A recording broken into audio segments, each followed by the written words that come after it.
tutaj może osiągnąć. No, było idealnie takie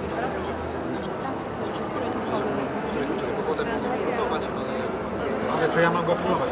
Jakby to był pański, tak dobra.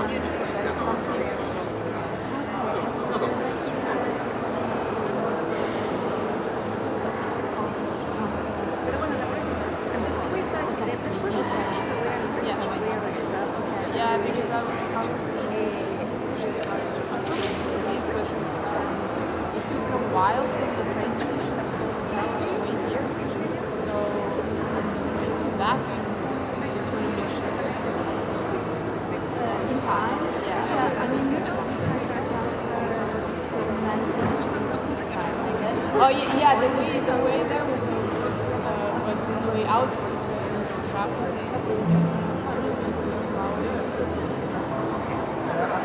We can talk about it later. I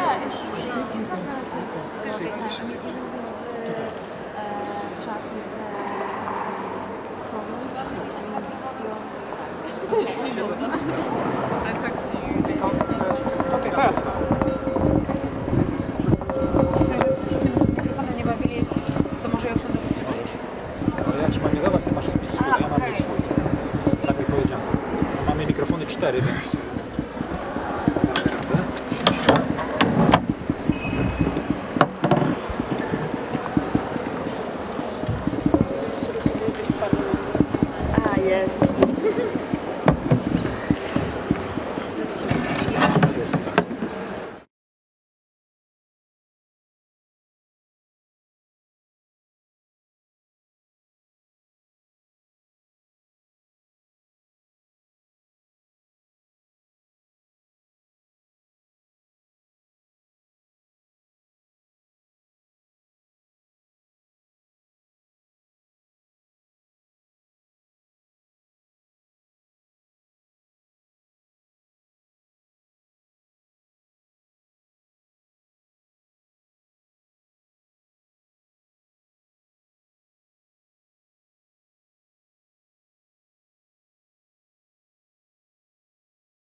Dzień dobry, witam Państwa bardzo serdecznie.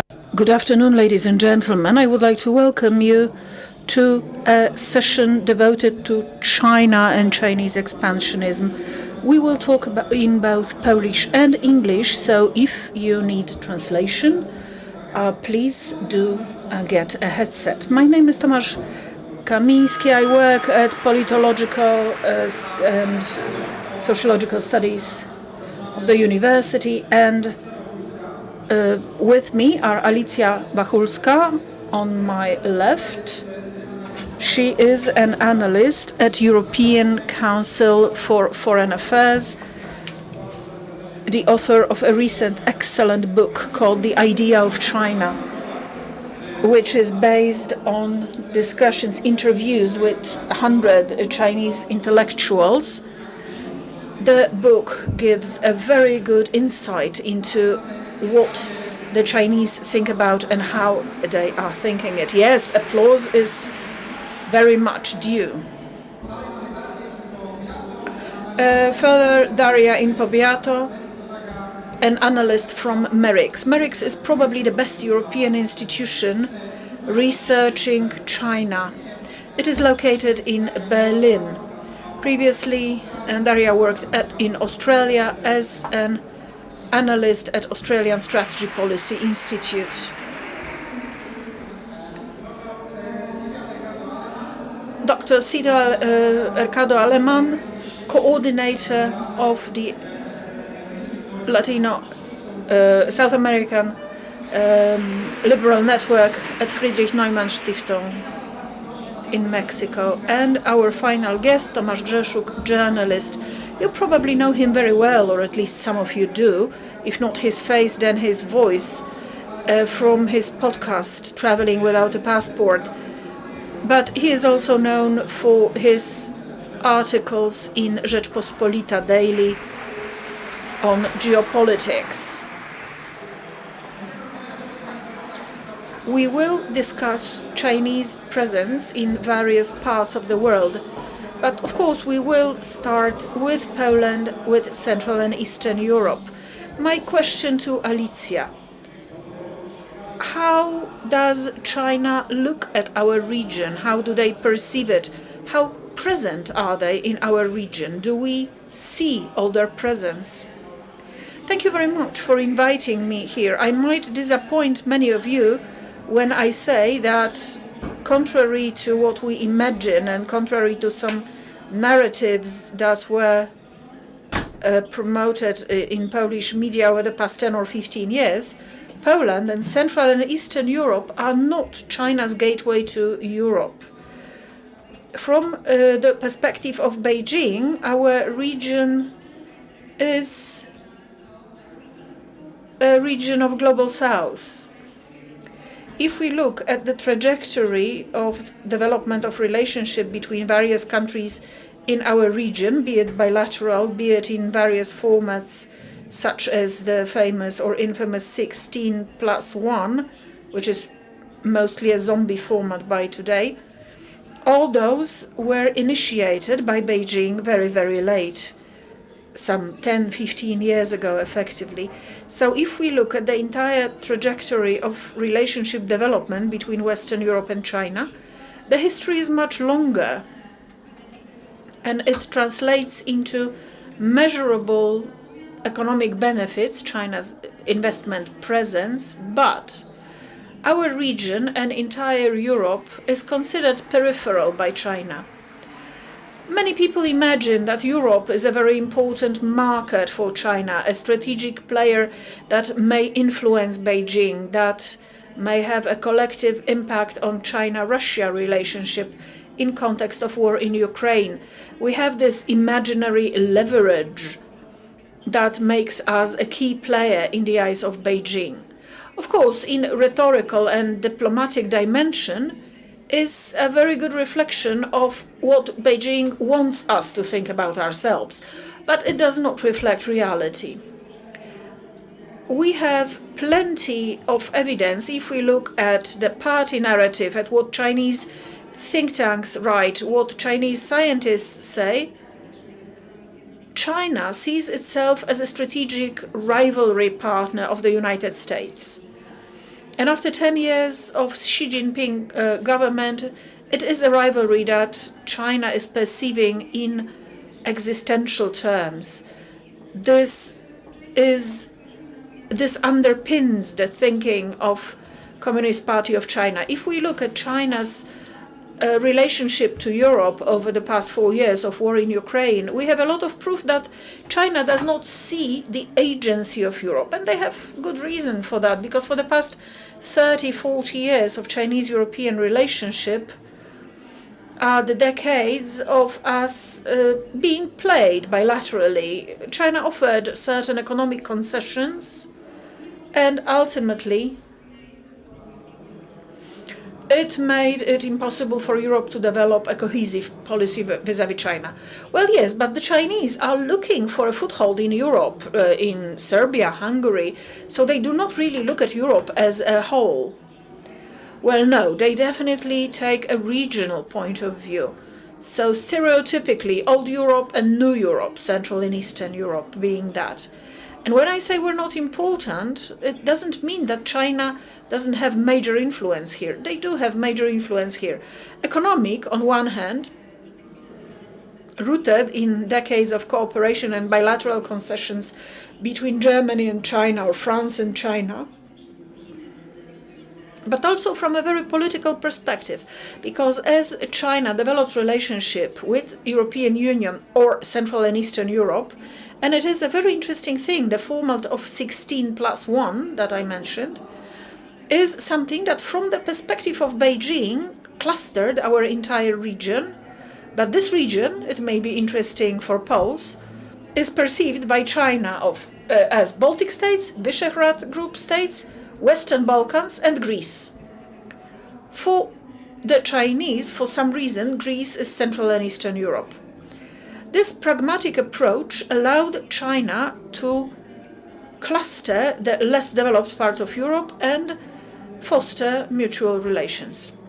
And what ideals do Chinese want to sell in Central and Eastern Europe? How do they want to be perceived? When they show themselves to us, what do they want to show? Well, they want us to feel valued. They want us to believe that we are a gateway to Europe. They don't need a gateway. They've been present in Western Europe for a long time. China says it is pragmatic. It is only interested in economic profit. They want to be perceived as rational and as an entity that is really neutral from geopolitical perspective. In other words, that they do not support Russia in their war in Ukraine, which is also not true, but more about that later. Silvia. It is between China presence in Eastern Europe and China presence in Latin America. Latin America also developing world, right? So do you see that those tools are similar, or rather your perception is a bit different? Okay, it's okay here like this? Okay. Thank you very much, and thank you for the invitation. Happy to be here in Poland, especially in these Freedom Game events. And let me get there, starting saying that China's influence in Latin America is not just about business. Please have this keep in mind during my whole... Closer. Like this? Yeah. Okay. So I'll repeat. China's presence in Latin America is not just about business, of course. We are part of this Beijing's strategy to expand its soft power and reshape the world order. So Latin America is just as a key part of this main plan. And this approach has become more clear since 2012. Closer. So, sorry. And since 2012, since Xi Jinping came to power, and he realized that Latin America, because of our attachments with socialist regimes, our history with Russia, with Cuba, we could be good allies. That's why, yes, we are. The relation is not just economic; it's also political and highly strategic. And this influence did not started from one day to another. Since 2000. Like 2 decades ago, yes, China is reshaping the region's economic and politics in Latin America. But let's get to your point, and let's talk about the strategy behind trade. Since 2012, the trade between China and Latin America has grown from 12 billion to more than 500 billion. So yes, it's a huge leap that shows you how quickly China became the second largest trade partner in Latin America, just after US. Since, I don't know, some decades ago, China has barely appeared in the statistics of trade. And nowadays, everybody is buying everything by Temu, but by minute by minute, you open your phone and you have your application of Temu already open, and something from China is coming to you. So yes, but the thing is, this trade is highly asymmetric. Latin America mainly export raw materials. We're talking about soybeans, oil, copper, oil, and while we import manufactured goods, anything you can imagine. Machinery and, of course, technology. But we sell very cheap and buy very expensive. But yes, China goes far beyond trade. Between 2005 and 2018, Chinese lent more than $100 billion to Latin American countries, mostly for infrastructure projects. But the money is not the problem. The problem were the conditions. Many of these loans were not really transparent, not really clear. And in general, China required that Latin America have to use Chinese companies, Chinese material. So at the end of the day, the money went back to China, and instead of helping local business in Latin America. But I will give two examples to be more clear. One, Ecuador, they already signed a trade deal with China. And yes, this trade helped sell more shrimps and bananas, and that is the good part. But this also creates a kind of monopoly on this, on who is the only buyer. And that raised some questions about how fair is the deal. And another important example would be Venezuela, which the regime, not the Venezuelan people, received billions of dollars baked on the oil. But what happened when the oil prices fell? They couldn't repay its debt and becoming more dependent on China, while the country increasingly authoritarian. But Venezuela could be another chapter. Can we talk about over-dependence on China? Very dependence. Yes, I think Venezuela could be the example more clear. But let's talk about the BRI, because I think BRI is the tool that is the main tool not only for Latin America. Belt and Road Initiative. The China's global plan to expand influence through infrastructure projects.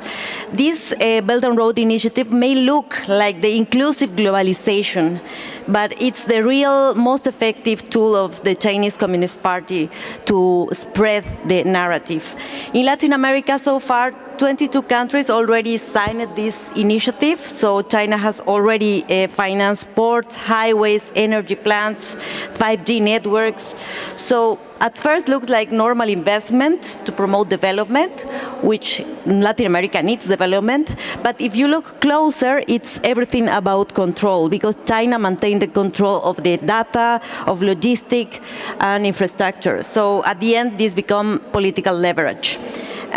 Because when China built a port in Peru or invests in Argentina's power network, it's not just about business, it's about influence, clearly. And for example, you mean a political influence or political influence? First, economically dependence, and then political influence. And for example, China now controls and operates more than 30 ports in Latin America. Not 5, not 10, 30 ports in Latin America. It's huge, and including terminals near to Panama Canal, and also this huge mega port in Peru, Chancay, Peru. So this gives Beijing direct access to strategic maritime routes, and also, well, it could be even military leverage in some moment. But okay, influence, of course, goes beyond and deeper in politics and also technology. Companies like Huawei have a lot of influence in Latin America, a lot of presence building communication systems and surveillance technology. In Latin America, a lot of cities have cameras all around, and people is happy because we tend to relate cameras with security. But at the end of the day, it's surveillance. And some analysts call this digital authoritarianism, tools that allow governments to monitor people, limit criticism, and centralize power. But on top of that, as a part of all this environment, we have this Confucius Institute, like 45 over our region. I think here in Europe it's also a topic that it has to matter. And well, with these institutes, they promote friendly image of China, which is good because we don't have problems with the people or the culture of China, but they also are trying to avoid some topics are related with the government. So in general, all these aspects are creating like a network of influence, penetrating education, media, politics, and in this way reshaping the region's narrative in the region. But why this is matter to us when I'm here talking about this in Latin America and sharing this with Europe? Because this is investments. They are not just business, as I was saying at the beginning, they are instruments of power. For example, while a traditional investor came to Latin America to invest, they usually seek profit. But when China invests in Latin America, they seek influence. And of course, because they are ruling by the Communist party, who is not exporting only products, they are exporting a way of governing. And well, China does not lend money, they are buying influence, and we can see this when Latin America governments side with Beijing in key strategic decisions in multilateral forums. So it's not only about trade, it's how much freedom and independence our countries can keep. But now to your point about Europe. Of course, here in Europe, you're also not specifically maybe in Poland, but in general, the investment in telecom energy, for example. And at first, this looks like simple business, but timely, the European Union realized that too much dependence could be a risk. And yes, here it's clear how you strengthen your institutions, and that is the lesson for Latin America, how to maintain autonomy. And that is where I think we can work together. We can learn the lesson how to protect, in some point, these kind of traits.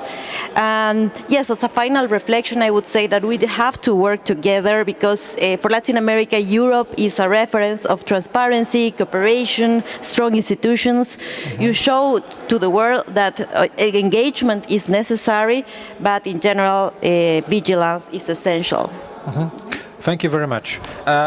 Daria, Silvia already mentioned.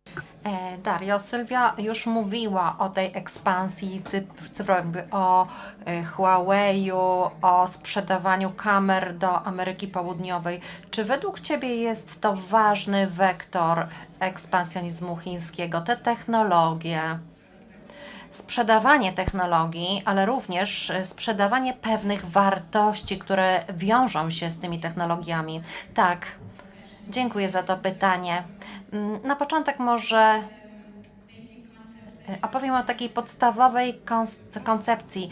Chiny to taka globalna superwładza, supermoc. Są tutaj duże wektory, które pomagają jej rozszerzać swoją władzę po to, żeby te wpływy były coraz większe. Tutaj oczywiście nie zapominamy o komunistycznej partii Chin i o sposobach postrzegania przez nią świata. Także Chińczycy mają bardzo skuteczne sposoby, żeby osiągać takie wpływy. Jeżeli chodzi o technologię, to tutaj widzimy, że Chiny to jedyny kraj, który może rzucić wyzwanie Stanom Zjednoczonym, jeżeli chodzi o technologię. Mamy pewne dane, które pokazują, że Chiny już lepiej sobie z technologiami dają radę niż Stany Zjednoczone. Więc tutaj chodzi także o te materialne skutki tego procesu. Oznacza to, że z jednej strony mamy tę superwładzę, która dominuje ze wszystkimi technologiami, no i to niestety jest władza autorytarna. Ona dominuje w tych właśnie obszarach. Także chodzi tutaj o to przede wszystkim o nasz system demokratyczny, dlatego, bo te technologie rzeczywiście świetnie sobie dają radę w wykrywaniu pewnych słabości, które istnieją w systemach demokratycznych. Mówiliśmy wcześniej o pewnych sukcesach firm chińskich. I mówimy o tych takich półprywatnych firmach chińskich. Mówiliśmy także o firmach, które są własnością państwa chińskiego. Także one działają na terenie całego świata, odnoszą wielkie sukcesy, jeżeli chodzi o 4G, 5G.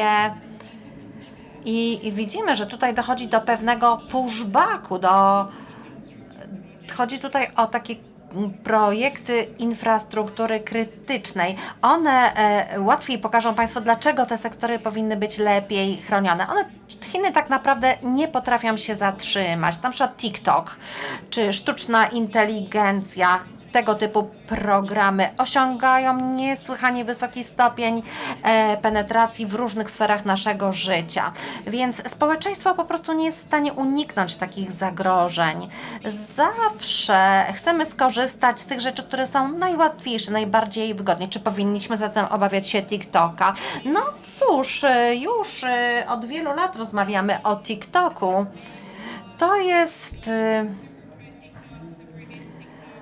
Tutaj są ludzie, którzy mówią, że TikTok jest świetny, są tacy, którzy mówią, że to jest straszne narzędzie, ale nawet w ramach Unii Europejskiej, która postrzega siebie jako organ, który jest bardzo skoncentrowany na regulacjach, na przepisach, i która tutaj mówi o różnych przepisach, które będą obowiązywały nie tylko firmy chińskie, ale wszystkie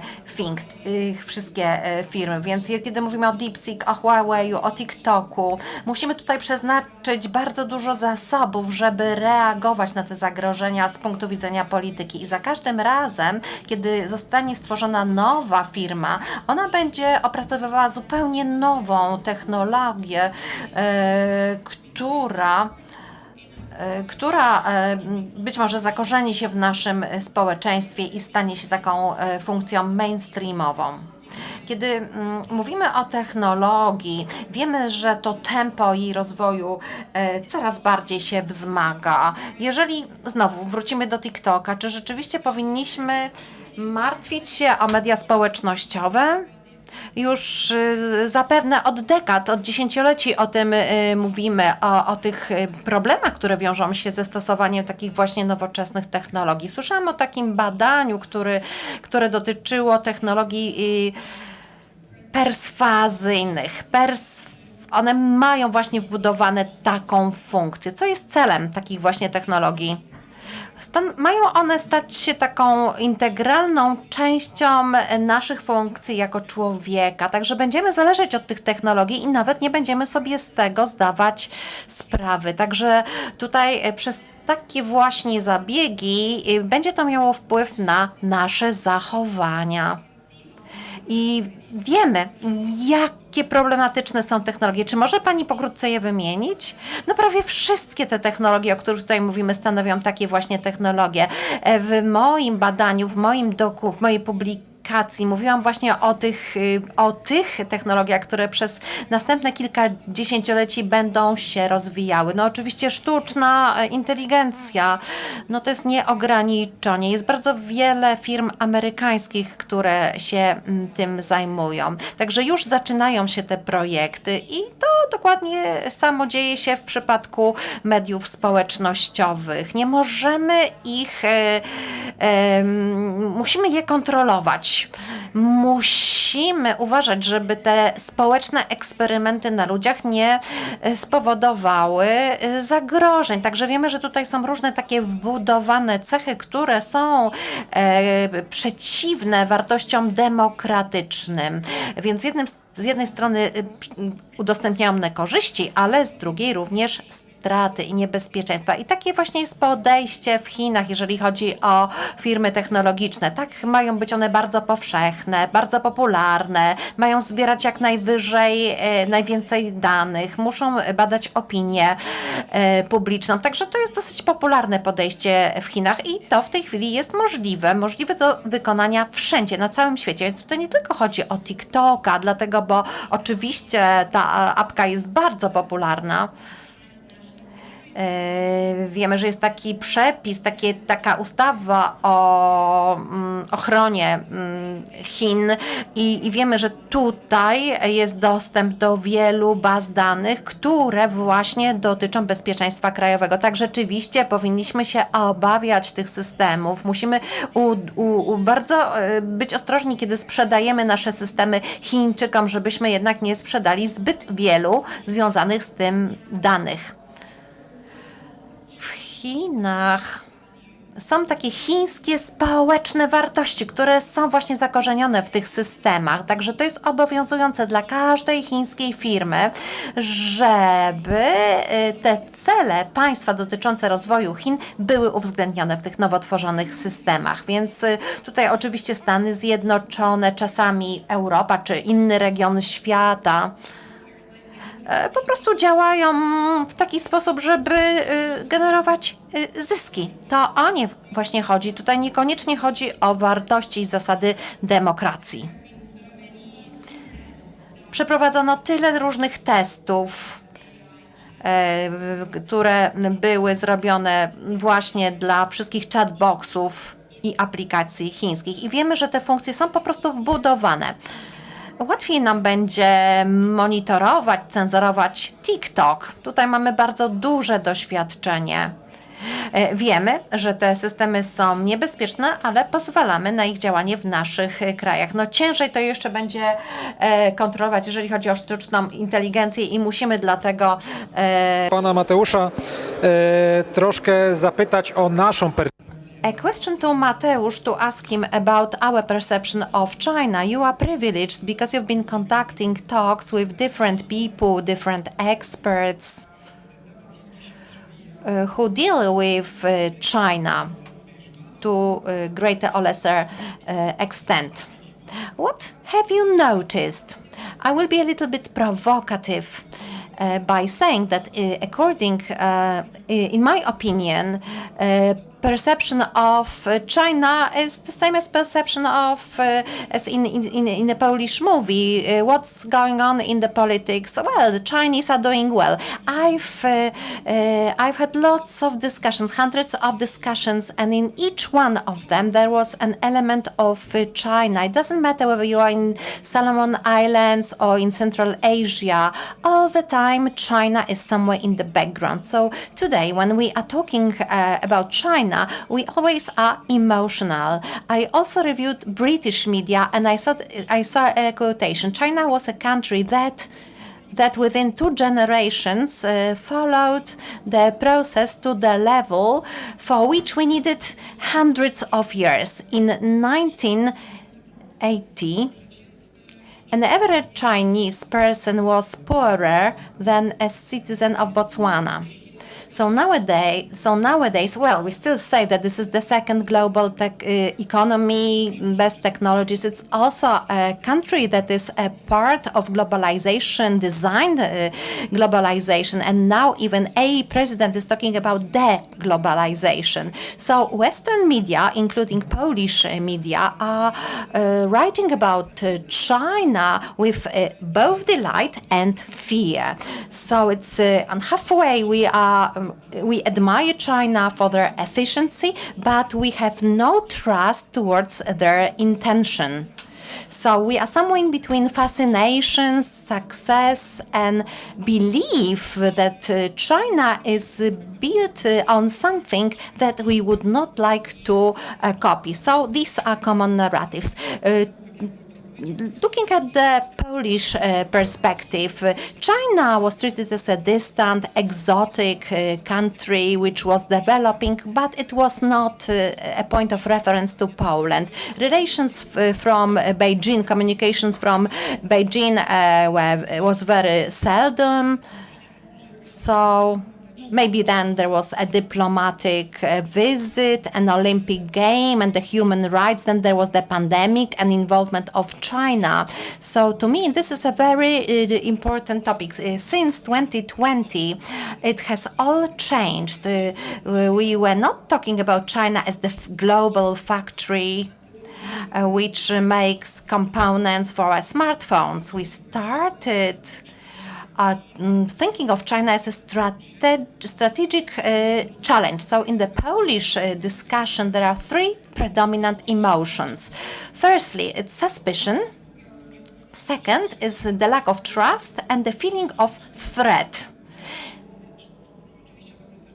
Of course, it depends on technologies. So there is no hope for business, for making money, a big market, an opportunity. So you do not see this. No, just an example. In 2021, when China fired supersonic missiles, Poland was writing about Polish Sputnik and the Cold War. So then, in the mass media in Poland, and not only, when there was a problem with Huawei, we could read the headline, Chinese spy in your telephone, and then, so these are narratives that raise emotions, but very seldom they lack details. So we do not know exactly why Beijing is doing what they are doing, or how does it refer to global changes. Łukasz Gacek is a professor who wrote a book on China, how China wants to change the global order. I recommend his book. So Poland very often multiplies the narrative between Brussels and Washington. So we have no permanent reporters in China, correspondents in China. Our press relations are based on Reuters and other world agencies. So Poland is not really a member of the discussion on China. We just hear an echo. If we look at the Western Europe, in Germany or in France, it's full of controversies. Germany is a great example. On the one hand, they are talking about strategic autonomy. They say that there is a new strategy for business, and German media stress that we are very much dependent on the Chinese economy. In 2023, German export to China was $100 billion. Volkswagen and other companies employ Chinese employees. So representatives of China, of the European Union and Germany go to China to have some special talks. So after the visit in China, we hear that Europe should not be the servant of Taiwan on behalf of the United States. So, and we also hear that when we talk about China, Europe has its own say, independent say. But these are just saying, this Western feedback is not very clear. So between economic realism and ideal values, there is no this straightforward connections. Actually, EU strategies have provisions on maintaining this balance. China should be perceived as the land of hope, but on the other hand, we should be aware of the threats. Maybe this should be like this or not. No, it shouldn't be like this. I think that the last 5 to 6 years, 20 years ago, the communication really was done by the Western media. If you wanted to know, about China, you had to listen to BBC, Reuters. Now we just follow different Chinese applications. We can generate text in Polish language. So this is a kind of a propaganda, and the Chinese message is that the West stopped being reliable to the rest of the world. So when U.S. media use the phrase free trade, China perceive it differently. They may think, they may mean liberty for Western corporations. At the time, in Asian or African countries, we hear of dual standards, and China knows how to use it. Chinese message is the West speaks liberty, but it's us who build roads, ports, and power stations. Eastern Central Asian countries, Singapore and Indonesia, adopt a sustainable approach to China. They talk about peace-based solution in the context of the South Chinese Sea, interregional cooperation. Then we've got Vietnam and Philippines. It's a completely different narrative. Those media are very critical towards China. So they talk about national sovereignty or building artificial islands by China. Iran media, I reviewed them. So China is perceived as an important economic and political partner, Chinese investments are underlined. So this is a pink, lovely picture that resonates to the Middle East. And criticism, it's maybe the economic dependence, Russian media. I wonder how this expansion is expressed. Well, we are looking at the strength of Siberia. We are building gas pipelines, technological cooperation. Tomasz, I can see that you want to ask a question. Alicja, I don't know whether she wants to agree with you or not, or protest. Well, I do agree, but I would like to add something. I do agree what you said when you were talking about flattening this debate on China. We are somewhere between fear and we demonize China, and we are also somewhere in between orientalization. It's about social reliability.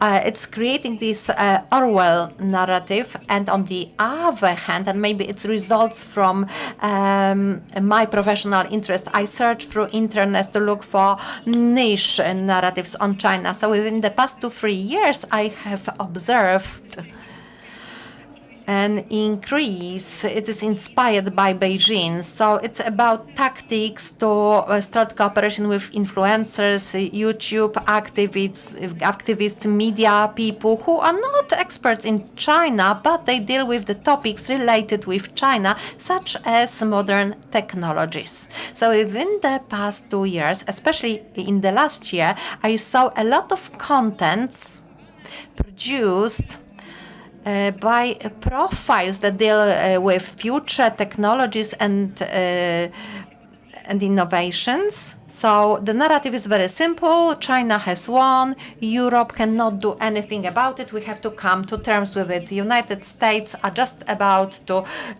face a failure. So we have to go for China. This is frequently mentioned in context of electric cars, the debate on tariffs on electric cars. I can see those cars physically in Warsaw, a lot of ads, events promoting those cars. So it is a truly surgical strike in launching cooperation with certain milieus and creating narrative bubbles. They do not connect with mainstream narrative so far, but it does have a future because there are communities in Poland and Europe that believe that narrative. Yes, it is really a counter-narrative that gains a global reach. It says that China is no longer the silent, passive protagonist of other people's stories. They have their own media, Cinque Global Times, influencers, TikTokers, bloggers. The West is growing old, it's tired with conflicts. We offer stability, economic development. We do not instruct other countries, we just cooperate. We do not preach. And this fits the needs of Global South, Africa, Southern America, but more and more often young Europeans who look at the world not from the perspective of values and ideology, but efficiency and agency. We want things to happen. Very well then, let's try and look to the future now. If you could, very briefly please, because we're running out of time, but if you could predict where China can get over the next 10 years, where will this Chinese narrative, Chinese influence lead to? Are they doomed to succeed? And if they are, what is it going to look like? Daria? There was a bit of delay. I mean, from my perspective and from the perspective of where these technologies are going and how successful Chinese tech companies have become, but also the educational setting that China is really, really investing on. There is no future of technology without Chinese technology. And so the quicker we can come to terms with that and kind of create the necessary barriers, the better for us, for our societies, for our democracies. It's not just like from an ideological perspective. It's the a lot of kind of foundational things that kind of will depend on that. And unfortunately, Europe is not even close to the race. And by not being in that race, we'll have less and less of a say about the direction of these technologies. And with the United States turn also towards. So our destiny is to lose?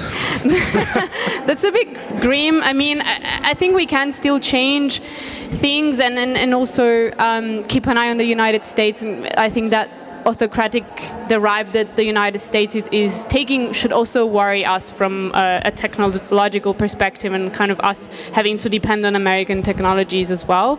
There is definitely more that we can do, but we just kind of give it for loss. Even if when China started developing these technologies, they were 100 years behind, and now they have surpassed everyone. So it is possible in many ways. So if we can end on a positive note, that would be it.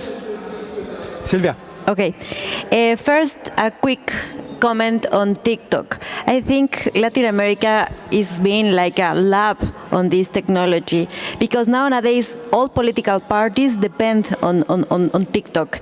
And there was a statistic that in general young people want to be TikToker in Latin America. No, not a lawyer, not an architect. Everybody wants to be a TikToker. So what can we see here is that everything is more soft, without content. So maybe there is the strategy behind to weakness our societies, our vision as societies. So I think we have to pay attention on this. I don't want to demonize TikTok or other social media, but it's very clear how this is operating in our societies, and especially now in Latin America. And for the future, I think we have to work together as regions, Africa, Latin America, and Europe, strengthen institutions, strengthen our democracies. Together as democracies in the world, or yes, together as who? Together as organizations, for example, taking advantage on platforms that we already have, like CELAC or European Union, sharing our experience, sharing our best practices on how, for example, again, how Europe is putting some rules very clear with the trades with China. So. Yes. Shall we see, us as us against China, or us together with China, thinking about future? Considering that in every region we are signing trade deals with China, it is with China. It's not against, but like with more conscience about how we are dealing with China. Mateusz? Myślę, że Chiny przez...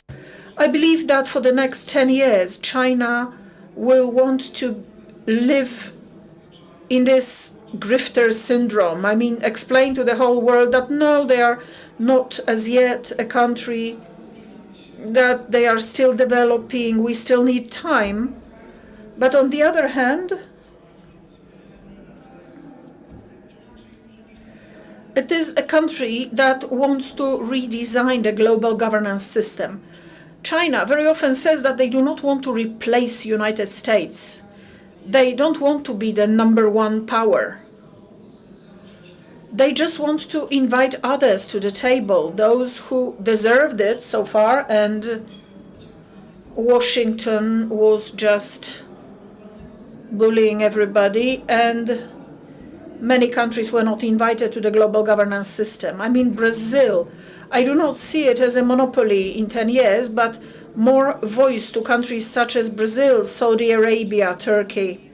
I think many countries draw conclusions from this Chinese activity. We have the Humboldt port in Sri Lanka. The Sri Lankans have drawn conclusions about Chinese investments. Angola, Algeria are also drawing their conclusions regarding Chinese infrastructural projects. Latin American countries also see what Chinese activity entails.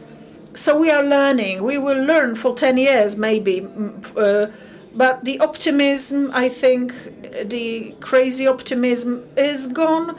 And in 10 years, maybe the Chinese money will no longer have so much agency. Alicja, I will ask you a question. When you interviewed Chinese intellectuals and how they think about the world, where do they want to be in the future? What is their vision of China in 10 or 15 years? The vision coming from your interviews and your reading.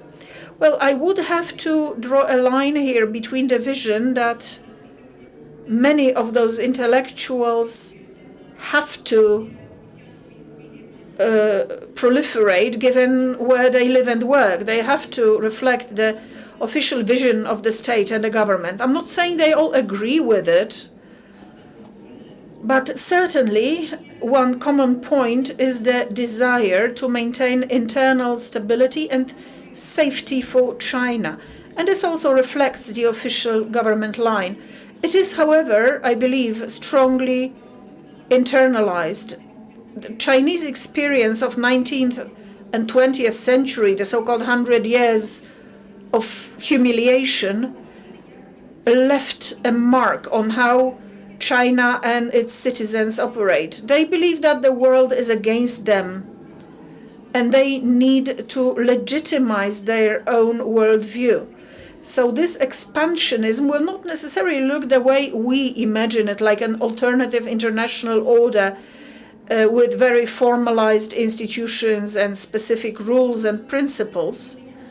I mean, even now we see what this expansionism looks like, and this onset of the new international order, where Chinese might not have a hegemon position, but there will be stronger and stronger.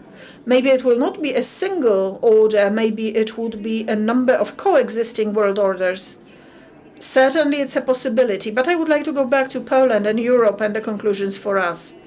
I do believe that in Polish debate, and going beyond the expert debate, because I do believe that we have in the think tanks milieu, we have it discussed and discussed well, but social awareness.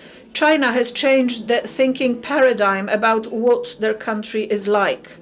Not China oriented at economic development above everything, but China that is entirely fixed on safety. They are in survival mode, and that colors their thinking. They are different. They work with Russia, and they will not change their position against Russia. So they prolong the war in Ukraine, providing economic support to Russia, as well as diplomatic support and dual-use technologies, semiconductors, and so on.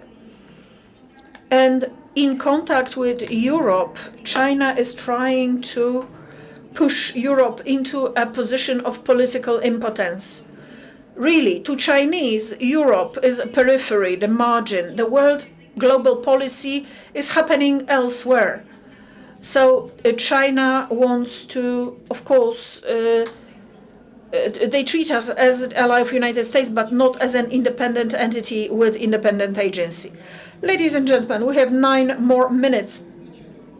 It's a good moment to ask for questions from the room.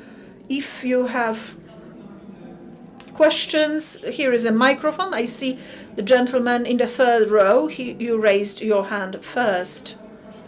Let's collect 2 or 3 questions if there are more contributions. Good afternoon, ladies and gentlemen. If you permit, I will ask my question in English. Also, friends circle of the Freedom Games. My question is related to the Chinese fraud. I mean, Professor Luis Martinez of the University of Chicago proved in one of his research papers that China and other dictatorships around the world are presenting their achievements and their size of their economy in a much exaggerated manner than it really is. And it is estimated that about 35% larger than it really is. Also, the population size. And aren't we succumbing, or were we succumbing to Chinese propaganda in all that? So the question about statistical data from China. Any other questions from the audience? I don't see any.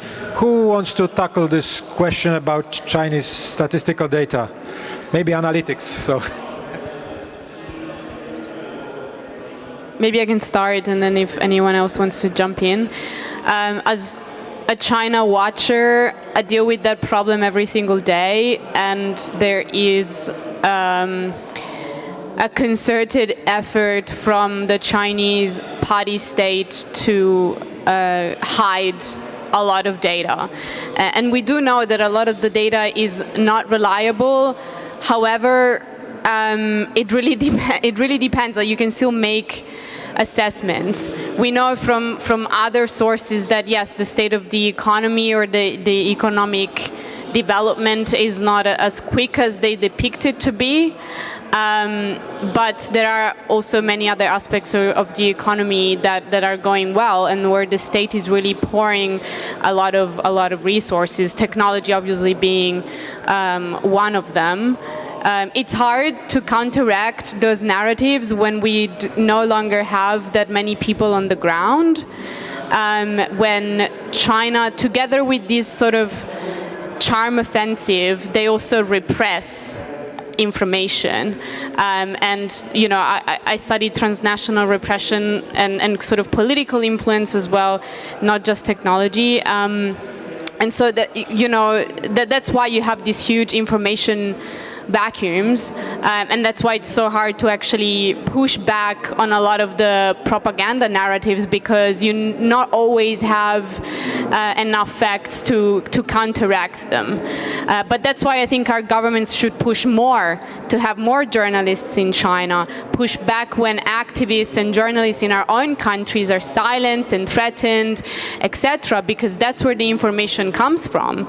And also push back on the influencers that have been mentioned a couple of times. You know, if now our entire societies rely on these people to give us the information, it's obviously going to be one-sided in either way and not accurate. So it is a very big problem.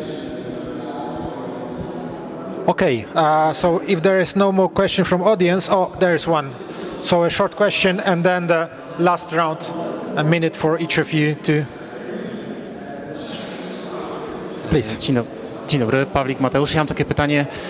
Good afternoon, my name is Mateusz Pawlik. We have heard that Europe is not entirely important to China. So my question is, since we have a terminal port in Małaszewicze, a year or 2 years ago, there was this situation when President Duda visited President Xi Jinping, and according to information, he threatened Xi Jinping that if he does not press on President Lukashenko, this terminal would be closed to China. And in a while, the hybrid war of Lukashenko against Poland on the border has been slowed down. Then Poland closed the border with Belarus. On the next day, the Minister of Foreign Affairs was in Poland. So that's one question very quickly. We only have time for one question. Alicja, can Małaszewicze be our stick against China? Well, I would really separate these two things. Wang Yi's visit and meeting with Minister Sikorski, there was a lot of disinformation around that visit. As for statistical data, Małaszewicze terminal is negligible for bilateral trade between European Union and China. It's fractions of a fraction percentage. The new, as for the rail through Belarus, you know, at the peak of the new Silk Road, it was still less than 1% of trade. And Wang Yi's visit was not related to the border being closed. It had been planned for many, many months, and it coincided with that. That's what I say. We imagine that we have leverage against China. And it is purely imaginary. That debate shows it very well. You know, a few things happened at the same time, but they were not correlated. So we have 3 minutes, 30 seconds for each of you, starting with Mateusz. Well, I do believe that we should remember that when China invests in Africa, they don't say a word about ideology. They only talk about roads, ports, electricity. When they offer loans in Southern America, they do not ask about human rights. They only ask whether they have copper deposits. When they come into Europe, they don't scream domination, they just buy out German ports. It's a quiet, emotionless, silent expansion. So if I were to say something for you to remember, is that China does not want to rule the world, it just wants the world to work the Chinese way. Silvia. Comment, yes, I think we have to be more alert at all our regions, and because the question is really simple. We will choose freedom or we will choose dependence. That's all. Daria?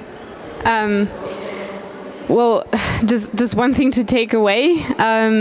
That's really hard, but just kind of use critical thinking, and especially when it comes to technology, it's not just about convenience. I think especially when it comes to Chinese tech or any tech that is coming from an authoritarian power, or that has a crazy CEO, that there are other drivers, and we should be very aware of that and push our governments to protect us. Ja powiedziałabym tak. To, że Donald Trump i Stany Zjednoczone przestały.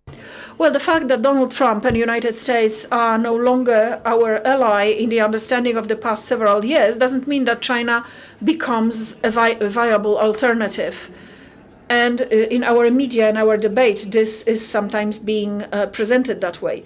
You have to remember that China is using a different logic. It's not the logic of economic profit. It's the logic of survival, security, and cooperation with Russia. And that's how it's going to remain over the next few years or even few decades. Joanna Wrodkiewicz, she has links to Łódź. She issued a very interesting report, Evolution of Polish Political Parties vis-à-vis China. Do you know which Polish politician knows anything about China and is interested in China? I only know one. And in geopolitical events, I only see Krzysztof Bosak, nobody else. Well, ladies and gentlemen, I will say goodbye by using a statement that the buzzword that I like in context of China, and it describes Chinese activity very well in South America, Africa, and also Central and Eastern Europe. Nobody will give you as much as China will promise you. So this is the sad truth about Chinese activity. Thank you and enjoy the games.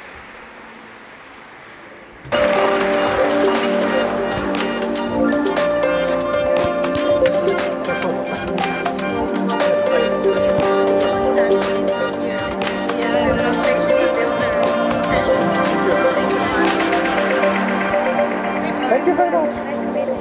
Miło było bardzo. Nagrać. Tak.